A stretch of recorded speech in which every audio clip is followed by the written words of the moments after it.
Mr. Criminal on air live. Like as far as sobriety and it's easier to stay sober than it is to get sober, my boy. Getting sober is the hardest part. Changing your life is the hardest part, my boy. Like actually taking a step to actually change, that's the hardest part. But once you take that step, it's easy from there, dog. Wow. For real, that's what I think. It's easy from there, dog, just to maintain that shit. But making the decision's the hard part. But making the decision's the hard part.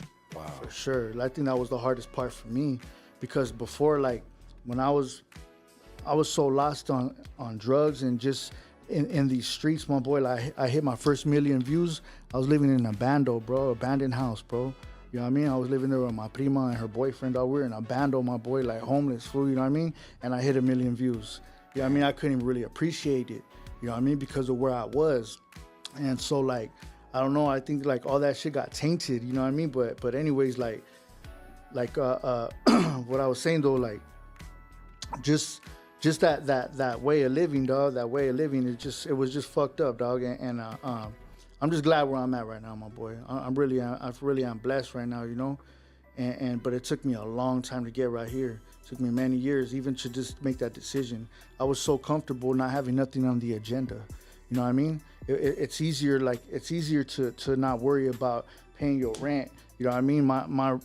I was in a Momo paying my rent, $100 a day and shit.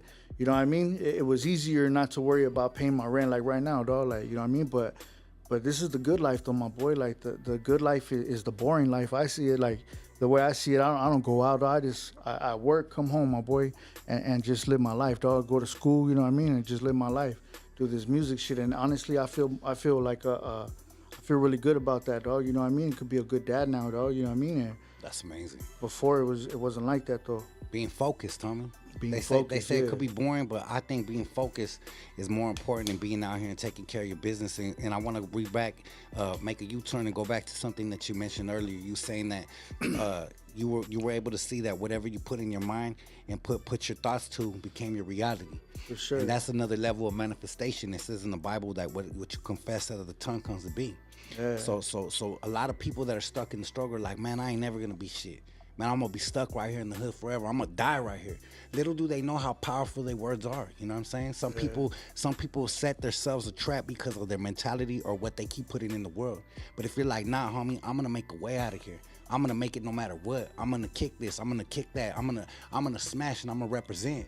Then you're able to do that too, homie. People don't realize the power of the tongue. Yeah, for sure. And let me tell you something too. Like I've lost everything like about 4 times, my boy. I came out of prison this time to nothing, you know what I mean? Mm-hmm. Again, for the 4th time, but I'm already getting everything back. But let me tell you something, like the first time I ever really lost everything, I remember I had a good job, bro. Like I had my own spot, I had my own pad, everything. I didn't get high no more.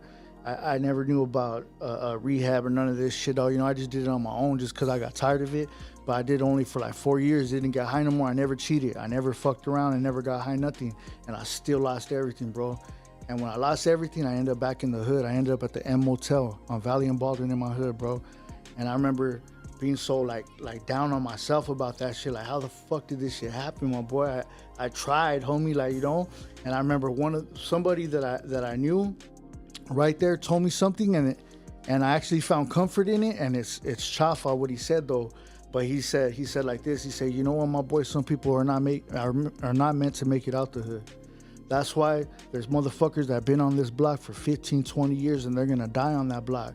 You know why? Because they make the hood what it is, and you make the hood what it is. And I was like, yeah, you know what? Yeah, you're right. But that's the fucked up way to think, though. You know what I'm saying?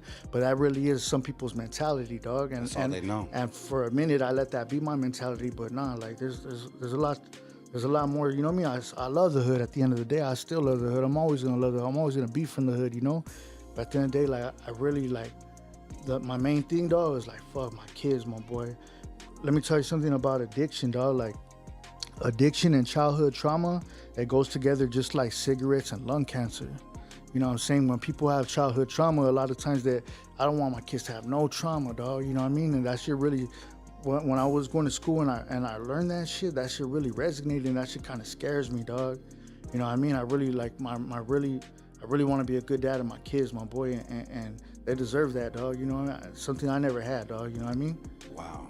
That's probably one of the realest things that you said this whole podcast. You know, people don't realize the detrimental effects of what your life decisions could make, what you set yourself up for. So hearing you say it like that is amazing, because people every single day know, it says it on the damn pack of cigarettes, smoking kills. They even put that shit on blast now. It's like huge. But you see people every day lighting up, and they're down to take that risk because of the short-term pleasure that they get out of it. Yeah. So I think that could relate to neighborhood stuff, to being in the streets, to, you know, addiction, everything like that. The fact that you were able to see that and change it.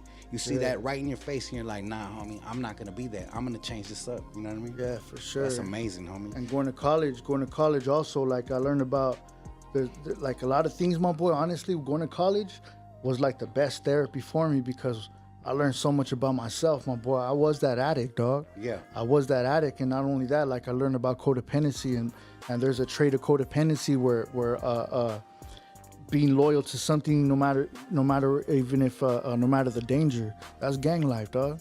That's gang life. We're loyal to something no matter the danger, and that's codependency, dog. Like, all these shits, it was crazy, my boy. It like blew my mind. Excuse me. A lot of this shit that I learned in school, and like, I'm really serious about this, about really, like, I really want to help people, dog. My goal, my boy, is to open up my own treatment center, but for fathers where they can have their kids, because there are hardly any treatment centers like that. Wow. You know what I mean? There's treatment centers where mothers can have their kids, but there's not where fathers can have their kids with them while they get sober, dog. Like, wow. You know what I mean? Because at the end of the day, I mean, it's not always on the mom. Sometimes the moms don't want to do that. You know what I mean? And so that's just my goal. Or the moms are stuck in the struggle themselves. Yeah.